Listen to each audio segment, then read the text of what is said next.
بسم اللہ الرحمن الرحیم۔ السلام علیکم۔ آج 9 اپریل بروز منگل ہم بات کریں گے دو اہم ایشوز کے حوالے سے۔ پاکستان تحریک انصاف نے آج بائیکاٹ کیا ہوا تھا اور یہ بائیکاٹ کیا گیا تھا سینٹ انتخابات میں، اور اس میں پھر بلا مقابلہ منتخب ہوئے ہیں یوسف رضا گیلانی اور باقی لوگ۔ یہ جو بلا مقابلہ منتخب ہوئے ہیں یہ الیکشن کالعدم ہو جائے گا، اور یہ تاریخ میں پہلی دفعہ ایسا ہوگا کہ یہ انتخابات کالعدم ہوں گے، جیسے کہ فارم 45 کے حوالے سے یہ سلسلہ عید کے بعد شروع ہونے جا رہا ہے۔ اس کی تفصیل میں آپ کے ساتھ شیئر کروں گا، اور مخصوص نشستوں سے متعلق جو اہم پیش رفت سامنے آئی ہے پشاور ہائی کورٹ سے، اس کی تفصیل بھی میں آپ کے ساتھ شیئر کروں گا۔ سب سے پہلے ہم بات کر لیتے ہیں پاکستان تحریک انصاف کی جانب سے ایک درخواست دائر کی گئی تھی۔ حامد خان صاحب نے یہ درخواست دائر کی تھی، اور اس میں پاکستان تحریک انصاف کے سینیٹرز تھے جن کی جانب سے یہ درخواست دائر کی گئی تھی۔ اگر تو ہماری عدالتیں آئین اور قانون کے مطابق فیصلے کریں تو تب بھی جا کے چیزیں سامنے آتی ہیں، لیکن اگر آئین اور پاکستان کے آئین اور قانون کے مطابق فیصلے نہ کریں تو پھر چیزیں ایسے ہی جو غلط طریقے سے آگے بڑھتی ہیں۔ بدقسمتی یہ ہے کہ کل یہ درخواست دائر کی گئی، چیف جسٹس عامر فاروق صاحب کی عدالت میں سماعت ہوئی، انہوں نے کوئی اس کے اوپر اسٹے آرڈر جاری نہ کیا، کوئی اس کے اوپر کارروائی نہ کی، جس کی وجہ سے آج انتخابات ہو گئے اور یہ بلا مقابلہ انتخابات ہوئے، اور ایک بڑی سیاسی جماعت نے، جو پارلیمنٹ میں بھی ایک بڑی سیاسی جماعت ہے، انہوں نے بائیکاٹ کیا۔ انہوں نے نہ صرف بائیکاٹ کیا بلکہ باقاعدہ طور پر درخواست دائر کی۔ انہوں نے وفاق جو پاکستان تحریک انصاف کے ترجمان نے کہا کہ خیبر پختونخوا کے سینیٹرز کی ایوان میں نمائندگی موجودگی تک چیئرمین اور ڈپٹی چیئرمین کا انتخاب ملتوی کیا جانا چاہیے تھا۔ نامکمل ایوان کی صورت میں انتخابات کروانا جمہوریت کی روایات کو برقرار رکھنے کے منافی ہے، اور پاکستان تحریک انصاف کی سینیٹرز ڈاکٹر زرکا تیمور، فلک ناز، فوزی ارشد، سیف اللہ نیازی اور سیف اللہ بڑو کی جانب سے یہ درخواست دائر کی گئی تھی، اور اسلام آباد ہائی کورٹ میں بھی اور سینٹ میں بھی یہ درخواست دائر کی گئی تھی، اور اس میں یہ کہا گیا تھا کہ ہر حوالے سے سینئر وکیل حامد خان کے توسط سے دائر درخواست میں کہا گیا، حامد رضا صاحب نے 6 اپریل کو سنی اتحاد کونسل کے چیئرمین محمد حامد رضا نے الیکشن کمیشن سے 9 اپریل کو ہونے والے چیئرمین اور ڈپٹی چیئرمین سینٹ کے انتخابات ملتوی کروانے کی درخواست دائر کی تھی۔ اب آپ اندازہ لگائیں کہ جب یہ معاملہ مخصوص نشستوں کا آیا اور مخصوص نشستوں سے متعلق جو فیصلہ آیا اور مخصوص نشستیں دے دی گئیں ان جماعتوں کو جن کی جنرل نشست ایک تھی اور ان کو مخصوص نشستیں 2 مل گئیں خیبر پختونخوا میں، تو حلف نہیں اٹھایا جا رہا تھا، تو حلف کے لیے الیکشن کمیشن میں درخواست دائر کی۔ الیکشن کمیشن نے کنڈیشن لگا دی کہ اگر حلف نہیں لیا جائے گا تو سینٹ کے انتخابات ہم ملتوی کروا دیں گے، کیونکہ وہ تو کچھ بھی کر سکتے ہیں نا، انہوں نے جس طریقے سے جنرل الیکشن 1 سال تک نہیں کروائے 2 صوبوں میں، تو وہ تو کچھ بھی کر سکتے ہیں۔ اب پی ٹی آئی نے 6 اپریل کو حامد خان کے توسط سے حامد رضا جو سربراہ ہیں سنی اتحاد کونسل کے، ان کے ذریعے درخواست دائر کی 6 اپریل کو کہ جناب والا 9 اپریل کو یہ جو سینٹ کے چیئرمین اور ڈپٹی چیئرمین کے انتخاب کروانے جا رہے ہیں اس کو روکیں، کیونکہ یہ انتخابات کروانا درست نہیں ہے۔ حامد خان کے توسط سے دائر درخواست میں کہا گیا کہ خیبر پختونخوا میں ہونے والے ایوان بالا کے الیکشن کے بعد کسی تاریخ تک چیئرمین اور ڈپٹی چیئرمین کے سینٹ کے انتخابات کروائے جائیں۔ پہلے اب خیبر پختونخوا میں انتخابات کروائیں سینٹ کے، اور پھر اب چیئرمین اور ڈپٹی چیئرمین کے کروائیں۔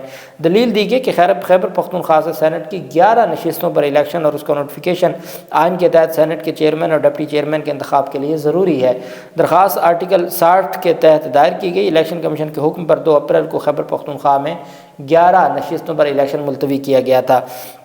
الیکشن اس بنیاد پر ملتوی کیا گیا کہ آرٹیکل 106 کے تحت مخصوص نشستوں پر منتخب ہونے والے اراکین صوبائی اسمبلی نے اپنے عہدوں کا حلف نہیں اٹھایا۔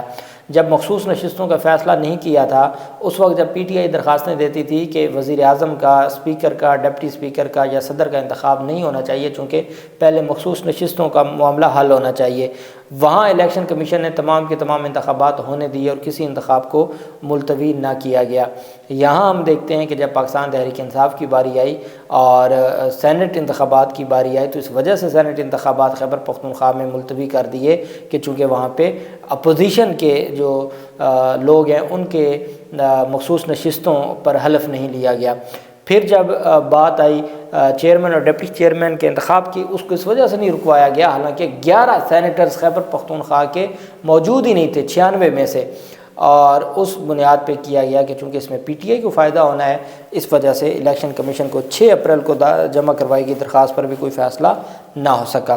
پاکستان تحریک انصاف نے جو بڑی اپوائنٹمنٹ کر دی ہے پارلیمنٹ میں، اس سے پہلے میں آپ کو بتا دوں کہ یوسف رضا گیلانی چیئرمین اور ان کے ساتھ جو سیدال خان ہے وہ ڈپٹی چیئرمین منتخب ہو گئے۔ مسلم لیگ نون کے سیدال خان ناصر ہیں، وہ ڈپٹی چیئرمین کا حلف اٹھایا اور یہ بلا مقابلہ ہوا۔ اگر پی ٹی آئی کے انٹر پارٹی انتخابات بلا مقابلہ ہوں تو سپریم کورٹ کہتی ہے نہیں، جمہوریت کے بالکل برخلاف ہے، لیکن اگر آصفہ بھٹو زرداری بلا مقابلہ منتخب ہو جائیں تو وہ جائز ہے۔ اور انٹر پارٹی انتخابات نون لیگ کے ہوں، پیپلز پارٹی کے ہوں یا باقی سیاسی جماعتوں کے، وہ اگر بلا مقابلہ ہو جائیں وہ بالکل درست ہیں۔ اور اب تو سینٹ کے چیئرمین اور ڈپٹی چیئرمین بھی بلا مقابلہ منتخب ہو گئے۔ سینٹ سیکریٹریٹ کی جانب سے یوسف رضا گیلانی اور سیدال خان کی کامیابی کا نوٹیفیکیشن جاری کیا گیا۔ پریزائڈنگ افسر اسحاق ڈار، پریزائڈنگ افسر تھے اسحاق ڈار، انہوں نے سابق وزیر اعظم یوسف رضا گیلانی سے حلف لیا۔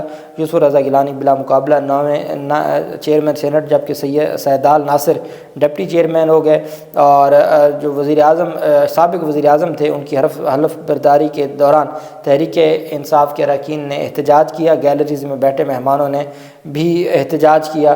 حلف برداری کے بعد ایوان سے خطاب کرتے ہوئے یوسف رضا گیلانی نے کہا چیئرمین سینٹ بننے پر میں اللہ کا شکر ادا کرتا ہوں۔ ویسے ان کو اللہ کا شکر ادا نہیں کرنا چاہیے، چونکہ یہ کون سا کسی پروسیس سے یہ سارا منتخب ہوئے۔ 104 ووٹوں سے جو 12,000 ووٹ مسترد کر کے 104 ووٹ سے جتوا کے جو یہ کیا گیا تھا، تو وہ بھی تو پوری قوم کے سامنے ہے نا کہ کس طرح کیا گیا۔ ان کا کہنا تھا کہ میں ایوان کا چیئرمین ہوں، سب کو ساتھ لے کے چلوں گا، اللہ سب کا حامی و ناصر ہو، اور ساتھ جو جو سینٹ انتخاب ہے اس کو غیر معینہ مدت کے لیے ملتوی کر دیا۔ مسلم لیگ نون نے اپنے رہنما اور سینیٹر اسحاق ڈار کو سینٹ میں ایوان نے قائد ایوان مقرر کر دیا ہے، اور سینیٹر اسحاق ڈار کی بطور قائد ایوان تقرری کا نوٹیفیکیشن جاری کر دیا ہے۔ اور 14 مارچ کو مسلم لیگ نون کے سینیٹر رہنما اسحاق ڈار نے پاکستان کے 29ویں وزیر خارجہ کا حلف اٹھایا تھا، اور آج وہ انہوں نے بطور جو لیڈر ہے قائد ایوان، پارلیمانی لیڈر جو ہے وہ مسلم لیگ نون نے اور شہباز شریف نے ان کو مقرر کر دیا ہے۔ جبکہ دوسری جانب جو اہم پیشرفت سامنے آئی ہے وہ ہے سینٹ میں اپوزیشن لیڈر کے لیے نام طلب کیا گیا تھا چیئرمین سینٹ کی جانب سے۔ آج ہی انہوں نے حلف اٹھایا اور ساتھ انہوں نے نام طلب کیا۔ تو یوسف رضا گیلانی نے 22 اپریل تک اپوزیشن لیڈر کا نام طلب کیا ہے۔ آزاد امیدواروں کو بھی اپوزیشن یا حکومتی بینچوں میں شامل ہونے کے لیے 7 دنوں کی مہلت دی گئی ہے۔ اب دیکھنا یہ ہے کہ فیصل واوڈا، محسن نقوی اور سابق جو نگران وزیر اعظم تھے انوار الحق کاکڑ، وہ کس جماعت میں شامل ہوتے ہیں۔ چیئرمین سینٹ نے کہا کہ 15 اپریل تک آزاد ارکان اپوزیشن یا حکومتی بینچوں میں شامل ہو سکتے ہیں۔ چیئرمین سینٹ نے خیبر پختونخوا میں سینٹ الیکشن کروانے میں مدد کے لیے مشروط پیشکش بھی کر دی۔ انہوں نے کہا کہ کے پی کے سینٹ الیکشن کا مسئلہ حل کروا دیں گے، لیکن اس کے لیے اپوزیشن کا تعاون درکار ہے۔